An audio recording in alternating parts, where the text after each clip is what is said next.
Salut tout le monde, mon nom est Jim Quick, et je suis ici une nouvelle fois pour vous aider à apprendre plus vite. Une des questions que l'on me pose souvent, c'est « Jim, que fais-tu tous les matins pour démarrer ton cerveau pour le succès? Pour avoir un meilleur focus et une plus grande productivité ?» Je vais donc vous décrire ma routine matinale. Première chose que je fais le matin, c'est d'avoir une technique pour me rappeler mes rêves. Vous vous dites, Jim, pourquoi voudrais-tu te rappeler tes rêves? La raison c'est que souvent, alors que nous passons notre journée à apprendre et travailler pour résoudre des problèmes, dans notre travail, dans notre vie, partout, quand vous dormez, votre esprit ne s'arrête pas. Votre inconscient continue de travailler sur ces problèmes, et vous vous levez avec d'incroyables idées et solutions.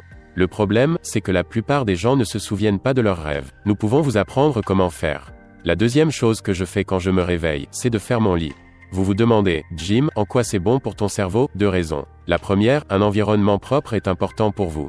Quand vous nettoyez et rangez votre bureau, votre chambre, vous avez l'esprit plus clair. La deuxième raison, c'est que je veux commencer ma journée avec succès. La façon dont vous faites les petites choses sera la façon dont vous faites les grandes choses. Alors, commencez par l'excellence. Prenez 2 minutes pour faire votre lit. C'est très bénéfique, car quand vous rentrez chez vous à la fin de la journée, vous revenez alors vers le succès. La troisième chose que je fais, c'est de boire beaucoup d'eau. Votre cerveau est composé de 80% d'eau, beaucoup de gens se déshydratent facilement et c'est très important pour votre cerveau d'être hydraté. Le fait est que vous consommez beaucoup d'eau pendant votre sommeil. Je m'hydrate donc beaucoup dès le matin. Ce que je fais ensuite, je me brosse les dents. Vous vous dites, Jim, pourquoi te brosses-tu les dents? En quoi c'est bon pour ton cerveau? Je me brosse les dents avec ma main opposée. Il a été démontré qu'en utilisant votre autre main pour manger ou vous brosser les dents, alors que votre corps bouge, votre cerveau s'améliore. Pendant que vous vous brossez les dents avec votre autre main, cela crée de nouvelles connexions neuronales dans votre cerveau. Ensuite, je fais un exercice de respiration profonde.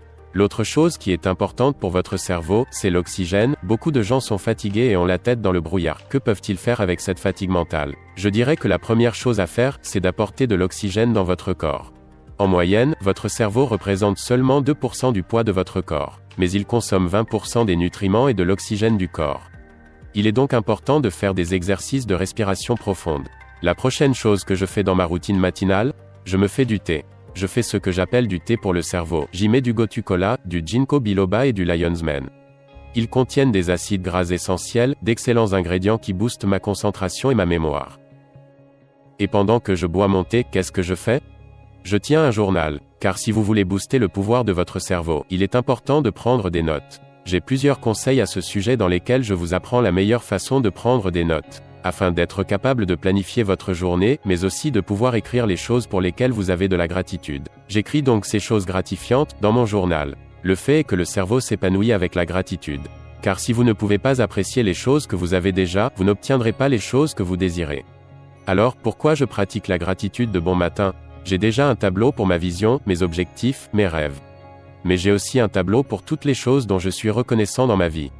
Si vous voulez ressentir de la gratitude, rappelez-vous toutes ces choses que vous avez dans votre vie et que l'argent ne peut pas acheter. La gratitude est excellente pour votre cerveau. Il y avait cette couverture du Times Magazine à propos de ces super nonnes qui peuvent vivre jusqu'à 90 ans et plus. Et je me demandais, mais d'où leur vient leur longévité? La moitié provenait de leur gratitude et de leur foi. L'autre moitié venait du fait qu'elles ont appris de nouvelles choses toute leur vie. Ces deux capacités réunies sont vraiment très puissantes. Donc, je bois mon thé, j'écris mon journal, car beaucoup de génies tiennent un journal, vous savez. Léonard de Vinci, Einstein, Marie Curie. Tous ces journaux, et ils adoraient étudier, tenaient-ils un journal car ce sont des génies? Ou bien l'inverse? C'est parce qu'ils écrivaient dans un journal qu'ils sont devenus ces incroyables génies, dans leur domaine.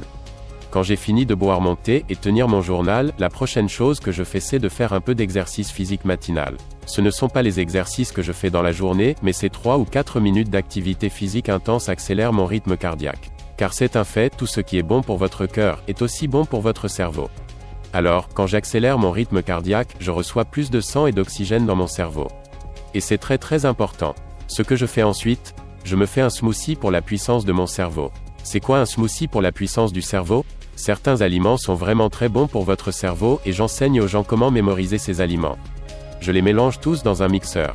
Certains aliments comme les myrtilles, ou encore les avocats, qui sont excellents pour le cerveau également. Mais aussi pour l'hydratation. Nous parlerons de tous ces aliments dans une prochaine vidéo. Donc, pendant que je bois mon super smoothie, qu'est-ce que je fais d'autre? Je lis. Je consacre 20 ou 30 minutes par jour pour la lecture, car les leaders lisent beaucoup. Vous vous dites, Jim, je ne peux pas lire un livre par semaine.